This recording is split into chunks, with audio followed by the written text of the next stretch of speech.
telah menemukan Rasul hidup itu nilai kerasulan di dalam diri, maka kerasulan tadi akan mengkoordinir, akan menggerakkan yang namanya ketujuh tadi itu bagian daripada kehidupannya, akan menggerakkan kehidupan manusia, bahkan lebih daripada itu akan menggerakkan sosial secara sistematis.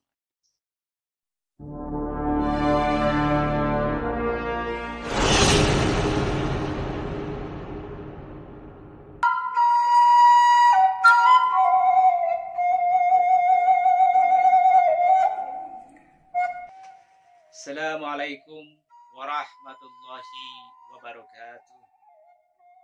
Sampurasun. Selamat berjumpa kembali bersama kami dalam channel Ceng Nur.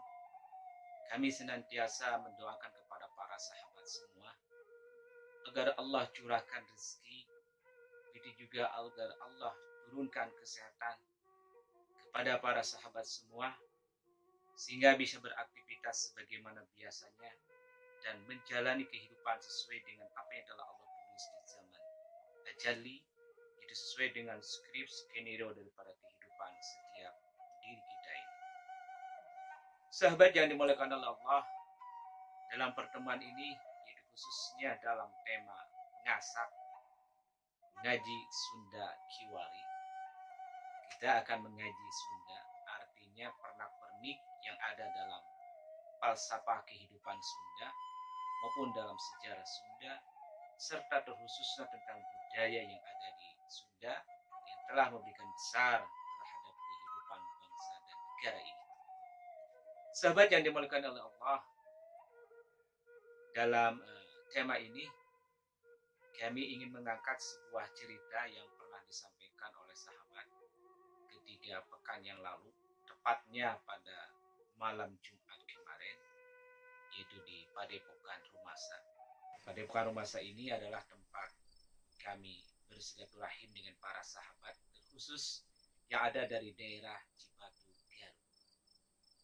Di Padepokan ini memang kami dari mulai malam hari, biasanya dari mulai pukul 9 sampai menjelang azan subuh, senantiasa mengkaji dengan gaya yang sederhana, yaitu dengan cara ngaji bari udut, artinya kita sambil lesehan, sambil dengan santai-santaian, tanpa dengan penuh formal, tapi sudah wilayah kajian itu bisa masuk kepada para sahabat, dan kita senantiasa berbagi, terutama dalam kajian Sunda maupun kitab-kitab yang lain yang biasa kami kaji, yaitu kitab Futuhat Makkiyah maupun tafsirnya Syekhul Akbar Ibnu Aruf.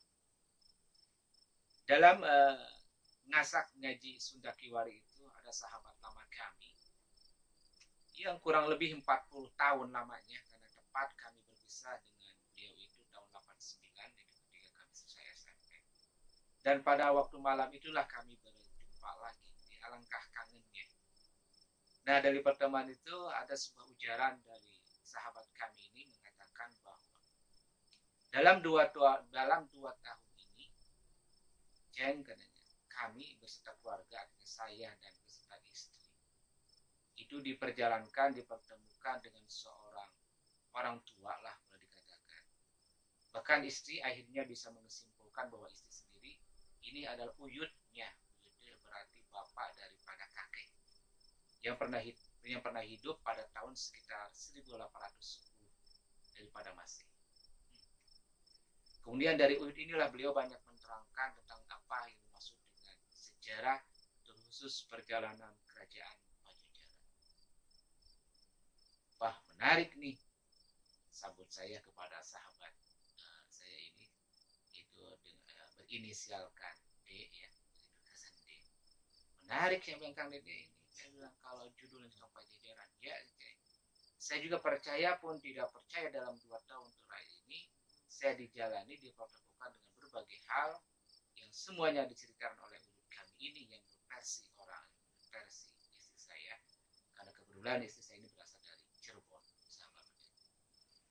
Terus apa yang bisa kita diskusikan yang pada malam hari ini di Padepokan ini?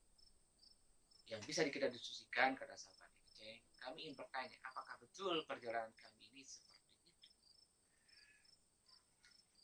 Setelah sahabat kami ini itu bernama Kang Dede, kami singkat Kang Dede ini menerangkan hal itu, kami berhenti sejenak, mencoba memahami apa yang dialami oleh sahabat kami ini yang lebih daripada 40 tahun. Kemudian setelah hampir daripada 7 menit kami merenungi, memandang ke dalam apa yang dialami oleh sahabat kami ini, maka kami bisa menyimpulkan, menyampaikan beberapa hal kepada para sahabat yang ada di Padepokan Rumasa ini, khusus kepada Kang Dede. Yang pada saat itu kami menyampaikan yang pertama, Kang, pada hari ini orang banyak melakukan namanya perjalanan atau istilahnya outer journey, tapi jarang orang melakukan yang namanya inner journey, mengadakan perjalanan ke dalam. Perjalanan keluar ini adalah banyak dilakukan oleh para sahabat semuanya tanpa terkecuali. Memang perjalanan keluar ini adalah mendatangkan sesuatu yang sangat menarik. Kenapa menarik? Karena kita bisa melihat secara langsung oleh kasat mata apa-apa yang terjadi di hadapan, bahkan bisa kita dengar langsung oleh kedua telinga kita. Bahkan lebih daripada itu, panca indera kita ini bisa langsung mengikuti, dari mulai pandangan, pendengaran, pengucapan, kemudian hembusan kita dari itu, bahkan rasa pun bisa ikut serta.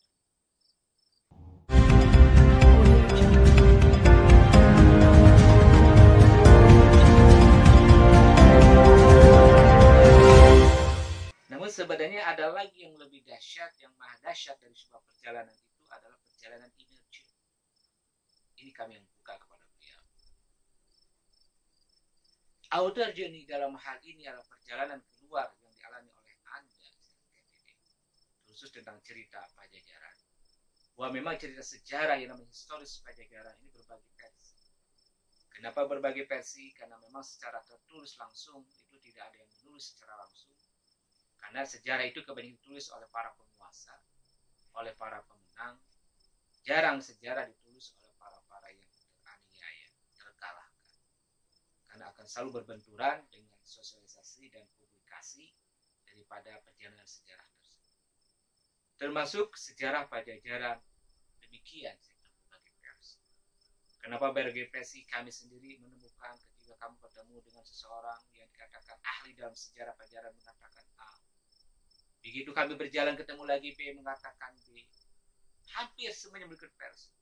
Tapi dari sekian versi itu bagi kami inilah sebagai bahan, sebagai literasi, sebagai wawasan bahwa Pajajaran itu telah ada. Sekalipun sampai hari ini belum bisa dibuktikan secara fakta otentik. Dalam hal ini adalah kalaulah ada Pajajaran, kalaulah ada kerajaan, pasti ada istana. Kita mengenal bagaimana kerajaan yang ada di Solo, kerajaan yang ada maupun sebagian lagi kerajaan yang ada tersebar di Nusantara ini pasti meninggalkan yang namanya reruntuhan, kalau itu reruntuhan istana. Nah, dalam konteks ini Pajajaran tidak meninggalkan sama sekali. Namun sekalipun demikian ternyata ada sebuah dokumentasi, sebuah data tentang telah terjadi sebuah dialog, terjadi sebuah hubungan diplomasi, misalnya antara Pajajaran dengan Portugis. Nah, kan hal ini berarti telah menunjukkan bahwa eksistensi kerajaan Pajajaran, sekalipun tadi istananya tidak ada. Ini menjadi sebuah pertanyaan besar. Kenapa istananya Pajajaran tidak ada? Ya, silakan nanti kuak itu dari sisi yang lain. Tapi paling penting buat dalam catatan sejarah, yaitu kita melakukan outer journey, bahwa Pajajaran itu ada. Yes, ada. Sampai di situ saja. Adapun untuk bisa mewujudkan lebih lanjut, jika kita mau menunjukkan bahwa inilah napaktilas, inilah wujud dulu reruntuhan, kalau itu reruntuhan bekas adanya istana Pajajaran, sampai hari ini belum bisa ada yang mengatakan secara valid, walaupun ada telah mendekati, namun secara deklarasi belum berani mengatakan deklarasi bahwa inilah Pajajaran. Itu Kang Dede. Maka yang dialami oleh Kang Dede, saya bilang perjalanan itu adalah telah dilalui juga oleh kami. Oleh kami. Karena apa yang terjadi oleh kami tadi itu kami juga pernah mengalami seperti halnya yang sama. Namun ternyata dalam kesimpulan kami bahwa dalam mencermati hal tentang sejarah yang berujungnya Pajajaran harus benar-benar dipakai yang namanya awas permana tinggal. Artinya kita harus betul-betul memandang secara pasti, menganalisa secara dalam, bahkan kita harus betul-betul menggunakan yang namanya rasional di atas daripada imajinasi yang ada. Kenapa demikian? Karena satu timbangan, satu ukuran yang bisa kita pakai dalam hal ini untuk mengukur keberadaan sebuah sejarah, yaitu tidak lain adalah akal kita. Nah, begitu juga dalam perjalanan Kang Dede tadi, bahwa Kang Dede bersama istri bertemu dari yang namanya Uyut, bahkan itulah menamakan oleh tanda kutip A, itu harus dicerna, harus dicermati dengan baik, harus dikomparasi dengan data yang ada, yang menurut akal sehat bisa dilihat, kemudian dikomparasi juga dengan yang namanya dan perjalanan yang sifatnya empiris maupun yang bersifatnya tadi itu religi.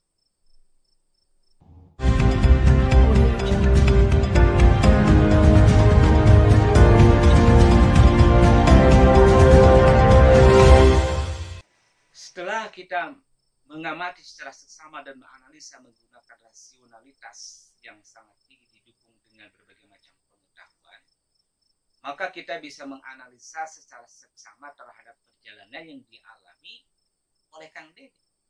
Kami katakan demikian pada saat. Nah, menurut hemat kami, kalaulah kita telah cukup dalam melaksanakan sebuah perjalanan seperti keluar tadi, nah, alangkah bijaksana itu adalah kita harus melakukan namanya inner journey, melakukan perjalanan masuk ke dalam diri. Kenapa kami selalu mengatakan masuk ke dalam diri? Karena selama ini kita selalu melakukan perjalanan keluar, tanpa juga kita diimbangi dengan sebuah perjalanan rohani, perjalanan religi yang ada dalam diri, yang telah dikatakan oleh para guru dari masa ke masa bahwa segala sesuatu yang ada terjadi di dunia ini terjadi pula yang namanya di dalam diri. Begitu juga perjalanan yang dimaksud oleh kamu. Satu, kalau kita melakukan inner journey misalnya saja, kita bisa merevitalisasi, bahkan kita bisa menemukan makna yang baru, pemahaman yang baru terhadap Pajajaran. Kalau memang itu hari ini, malam ini kita bicara tentang Pajajaran, kami bilang begitu. Coba kalau kita analisa secara makna internal, bahwa Prabu itu yang menamakan gelar Prabu Siliwangi itu minimal Prabu itu kan secara bahasa dari bahasa Persia ada Pir. Pir itu adalah guru. Sementara Rab atau Rabbun itulah pemelihara. Artinya Prabu ini kalau kita arti secara makna leksika, secara bahasa, secara kamus, maka berarti adalah guru yang memelihara, guru yang mengayomi, guru yang memenuhi segala keperluan santrinya, segala keperluan dalam konteks kerajaan, kepresidenan segala rakyatnya, dan guru yang menjaga terhadap kedamaian, keamanan, dan stabilitas kehidupan dari sebuah kerajaan, sebuah negara. Itu yang namanya Prabu. Nah, kita harus menemukan juga di mana yang namanya Prabu yang dalam diri. Karena Prabu yang ada dalam diri itu tidak pernah membohong. Dan dia menjadi sebagai saksi sejarah daripada kehidupan manusia, terkhusus saksi sejarah terhadap perjalanan pribadi kita itu. Itu yang saya bilang namanya Prabu. Nah, kalaulah betul saya bilang secara bobot bibit bebet terah-terah gennya itu adalah orang telah masuk dalam gennya tadi itu ke Pajajaran. Minimal pasti mereka itu yang mana itu generasi yang kalaulah boleh saya mengatakan secara sedikit di atas yang bisa dibicarakan. Kalau kita mendapatkan sebagian Pajajaran, maka dia harus memahami itu konteks. Harus memahami konteksnya itu bahwa Pajajaran, bahwa namanya seorang Prabu itu adalah seseorang yang mengayomi, seseorang yang memelihara, seseorang yang berikan kedamaian, bahkan seseorang yang bisa memenuhi terhadap keperluan baik sandang, pangan, maupun papan secara sempurna. Maka itulah sebagai gelar seorang Prabu. Karena gelar Prabu itu adalah seorang raja yang membawahi lebih atau minimal 25 Prabu, 25 kerajaan. Begitu juga kalau kita telah temukan yang namanya raja di dalam diri, yang dalam bahasa Al-Quran dinamakan dengan laqad ja'akum rasulun min anfusikum. Telah datang rasul dari diri. Seorang rasul dalam diri telah ada dalam diri kita. Kita bisa menghadirkan seorang rasul yang dalam diri kita yang bertugas cuma dua, basyiron wa nazira, memberi kabar baik maupun peringatan, maka kita telah menghidupi yang namanya Prabu di dalam diri. Prabu tadi itu bagaimana kita menjadi seorang pemelihara. Minimal atau kita memberi pemelihara, bagaimana kita memelihara terhadap diri kita. Memelihara terhadap keluarga kita yang terkecil yang ada di rumah. Selanjutnya kalau kita memang kita memiliki rasa empan dan papan terhadap empati terhadap masyarakat, bagaimana kita juga bisa memberikan sebuah kedamaian, ketenangan, bahkan jauh lebih daripada itu. Kita bisa juga memberikan, kalaulah kita diberikan rezeki oleh Allah, kita bisa berbagi dalam ranah sosial. Itu yang namanya Prabu. Nah, kalau setiap diri kita ini telah memahami minimal Prabu yang dalam diri, maka kita akan bisa memahami konteks daripada Prabu yang besar tadi, yang pernah menguasai kawasan Pajajaran ini. Kawasan Pajajaran bukan kecil. Dulu kita mengenal yang namanya Sunda Besar. Dulu kita mengenal yang namanya Sunda Kecil. Kalimantan, Sulawesi Selatan, Sumatera, bahkan tataran Jawa ini dari mulai Jawa Tengah. Dari mulai Banten sampai ke Banyuwangi. Itu termasuk adalah Sunda Besar. Maka sebagian daripada yang hari ini termasuk negara tetangga, Malaysia, Brunei, kemudian Thailand, sebagainya lagi, termasuk adalah kawasan daripada Pajajaran. Seorang Prabu yang memiliki karisma yang cukup besar. Ditulis dalam lembaran-lembaran daun lontar, bahkan ditulis yang namanya dari mulut ke mulut berbentuk proklet. Maka kita yang mengenal yang namanya batu satang. Hanya batu yang setinggi, yang tinggi. Inilah mengisahkan sebuah cerita bahwa di daerah tersebut ada sebuah komunitas, sebuah kehidupan yang itu sama lainnya memiliki rautan hubungan dengan namanya eksistensinya kerajaan Pajajaran. Nah, kalau kita telah menemukan hal itu dalam diri tadi itu, maka akan terbukalah kita akan memahami secara besar. Tidak diperlukan hari ini adalah pengakuan anada Prabu, anada nasab min Prabu Siliwangi. Tidak diperlukan. Inilah saya Raja Prabu. Inilah saya keturunan Prabu. Tidak diperlukan sebuah pengakuan. Hari ini diperlukan adalah pembuktian. Bagaimana kita memberikan sebuah kerja yang real terhadap masyarakat. Bagaimana kita bisa mentransformasi nilai-nilai Prabu Siliwangi. Nilai yang ada dalam makna Siliwangi. Saling memberi wangi, saling asa, asih, asuh. Bagaimana ketika prinsip filosofis ini bisa kita sosialisasikan dalam kehidupan.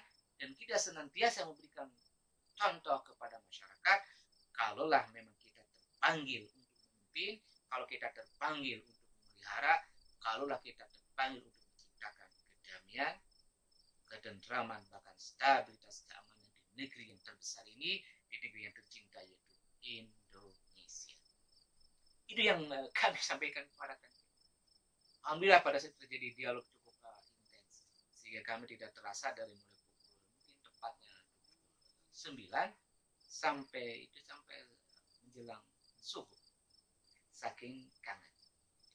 Baik sahabat yang dimulakan oleh Allah, selanjutnya bahwa dalam inner journey ini, dalam konteks kita membahas Pajajaran, ada istilah Prabu Siliwangi, ada istilah juga Kasiliwangian.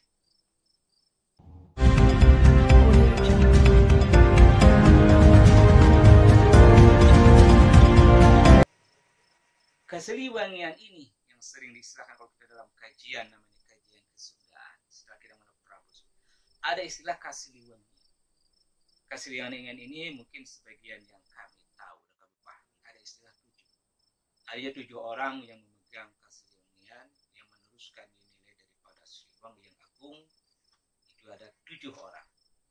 Sebenarnya kalau dalam hal ini konteks kita kajian menemukan Pajajaran di dalam diri, sebenarnya maksudnya Kasiliwangian ini setelah kita tadi menemukan namanya Prabu, raja yang namanya hati yang selamat tadi dalam diri. Pun kita baru kita mengenal yang namanya Kasiliwangian, atau mungkin istilah lain adalah dikenal dengan hawa nafsu. Hawa itu apa, nafsu itu apa, dan nanti saya pernah membahas tentang hal ini. Tapi mungkin kalau konteks Kasiliwangian di dalam diri, ya minimal ada 7. Kalau kita dalam konteks dalam masuk hawa nafsu, ada namanya amarah, ada namanya lawam, ada namanya saubiyah, ada namanya sufliyah, ada namanya mulhamah, ada namanya mutmainnah, ada namanya ridho. Nah, kalau kita telah menjadi rajanya, telah menemukan rajanya di dalam, telah menemukan Rasul hidup itu nilai kerasulan di dalam diri, maka kerasulan tadi akan mengkoordinir, akan menggerakkan yang namanya ketujuh tadi itu bagian daripada kehidupannya, akan menggerakkan kehidupan manusia, bahkan lebih daripada itu akan menggerakkan sosial secara sistem. Yang namanya hawa nafsu, artinya hawa itu adalah sebuah energi, sebuah energi yang memunculkan sebuah keinginan, sementara nafsu itu adalah diri. Nah, hari ini sementara kita lebih banyak condong keinginannya, lebih banyak condong ke hal-hal yang banyak melupakan terhadap perjalanan suci ini. Misalnya kalau kita sedang berjalan di keramaian, kita melihat makanan yang enak, kita ingin, aduh, bagaimana makan ini enak, sehingga kita makan banyak yang banyak-banyak, lupa akan sedikit, lupa akan ingat apa. Ketika berjalan kita di rumah-rumah yang baik, kita Allah ingin juga ya di rumah yang bagus. Sementara kita telah punya rumah. Kita berjalan lagi ketika orang dalam pameran, kita lihat ada mobil-mobil yang bagus, juga kita ingin membeli. Segala apa yang kita lihat selalu kita ingin memiliki. Itu namanya hawa. Hawa itu sebuah keinginan. Nah, keinginan ini hendaklah sebenarnya kalau kita telah menemukan raja, telah menemukan rasulnya, telah menemukan prabunya, itu bisa kita atur, bisa kita manage. Maka kehidupan itu akan betul-betul terjadi balance, sebuah keseimbangan. Nah, hal inilah sebenarnya telah digambarkan, ilustrasikan oleh namanya Prabu Siliwangi dalam mengayuh kehidupan kerajaan Pajajaran. Bahkan lebih jauh daripada itu, kalau kita melihat dalam sejarahnya Rasulullah SAW, bagaimana Rasulullah SAW yang sebagai nama sebagai Rasul, sebagai raja dalam pada waktu yang sama. Kenapa raja? Ya, karena beliau melakukan beberapa ekspansi terhadap beberapa negara yang lain. Beliau itu adalah kalau bagi kata hari ini the king of the king, raja di raja.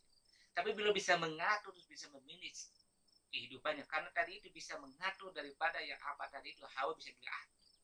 Kalau setelah kita bisa mengatur yang namanya ketujuh komponen tadi dengan seirama, sesuai dengan keperluan, sesuai dengan tugas pokoknya, maka kita bisa menjalankan sebagai khalifah yang diinginkan oleh Allah Subhanahu wa Ta'ala. Dalam skup yang lebih kecil, dalam skup Tatar Sunda, maka kita bisa menghidupkan lagi yang namanya nilai-nilai kesiliwangian, yang itu saya Tritangtu, yaitu asah, asih, asuh. Itu mana filosofis kehidupan orang Sunda yang harus kita hidupkan kembali dalam kehidupan, karena filosofi tiga ini tidak pernah bertentangan dengan falsafah negara yang ada, tidak pernah bertentangan dengan falsafah daripada agama yang kita anut, itu agama Muslim yang mayoritas di Indonesia, tapi merupakan pengejawantahan, merupakan penerjemahan daripada isi daripada falsafah negara, yaitu Pancasila, nilai Pancasila, isi daripada nilai keagamaan, bahkan lebih daripada itulah nilai daripada budaya yang kita agung dan luhur di negara tercinta, yaitu Indonesia.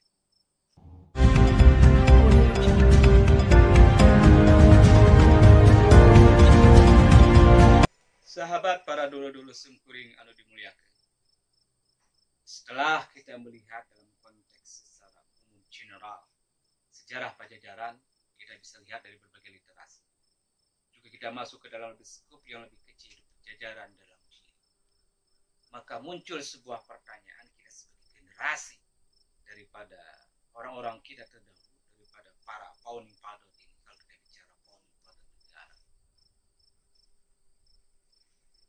Apa tugas daripada tugas generasi baru daripada negeri Pajajaran? Yang pertama, bahwa kita harus memahami yang namanya memahami eksistensi diri. Yang kedua, kita hendaklah memahami nilai-nilai daripada Pajajaran yang agung, yang ditulis secara tegas dalam Sili Asah, Sili Asih, Sili Asuh. Yang ketiga adalah bagaimana kita menginternalisasi nilai Pajajaran dalam hidup, sehingga hidup tidak menjadi siliwangi, bisa memberikan kewangian, keharuman nilai daripada asah, asih, asuh tersebut. Dan terakhir, kita hendaklah bisa mensosialisasi daripada nilai yang agung daripada siliwangi, asah, asih, asuh. Hendaklah kita menjadi sebagai uswatan hasanah, menjadi contoh bagi keluarga, menjadi contoh daripada ruang lingkup kita yang terkecil, tetangga kita. Selanjutnya ruang lingkup daripada pedesaan, kota, secara skup nasional. Itulah tugas agung, tugas besar daripada generasi Pajajaran. Tanpa kita harus hanya kita berimajinasi, tanpa kita harus mengagung-agungkan tentang sejarah Pajajaran yang telah lama, tapi kita tidak berbuat real terhadap masyarakat. Pada hari ini diperlukan adalah sebuah kerja yang real, sebuah kerja yang langsung menyentuh terhadap tatanan sosial kemasyarakatan, dan sebuah kerja yang real bagaimana kita membangun peradaban di Indonesia lebih maju sesuai dengan nilai tadi, nilai asa, asi, asu. Maka kalau kita bisa melakukan tugas memahami daripada tugas generasi yang agung tersebut, maka tanpa kita kehendak, tanpa kita harus berkeinginan besar untuk mendirikan namanya Pajajaran, hanya dengan sendirinya akan berdiri Pajajaran. Artinya setiap dalam negeri kita, setiap dalam diri kita itu ada Pajajaran. Kalaulah setelah diri kita telah hidup yang namanya nilai Pajajaran, karena akan muncullah sebuah negeri yang namanya telah mengembalikan asu, asah, dan asi. Jadi Pajajaran anyar inilah merupakan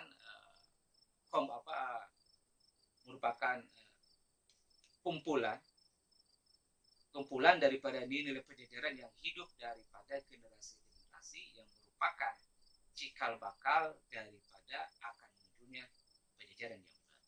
Jadi Pajajaran baru tidak perlu kita harus cari.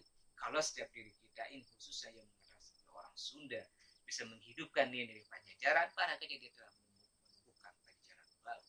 Jadi Pajajaran baru itu adalah merupakan akumulasi kehidupan nilai Pajajaran yang ada dalam setiap diri orang Sunda maupun orang-orang yang lain tanpa etis. Karena Sunda itu adalah sebuah filosofis kehidupan tanpa diikat oleh sebuah teritorial geografis, tanpa diikat oleh sebuah etnis budaya, bahkan tanpa diikat oleh bahasa, bahkan tanpa diikat oleh agama. Itu sebenarnya lintas agama, lintas negeri, lintas bahasa, lintas budaya. Mungkin itu yang bisa kami sampaikan tentang hasil ngaji kami pada malam Kamis kemarin di Padepokan Rumah Sakit. Kurang dan lebih kami mohon maaf, ini hanya sekedar sharing daripada apa yang telah kami bicarakan sambil ngaji dud, itu ngaji bari udut. Kami akhiri. Wassalamualaikum warahmatullahi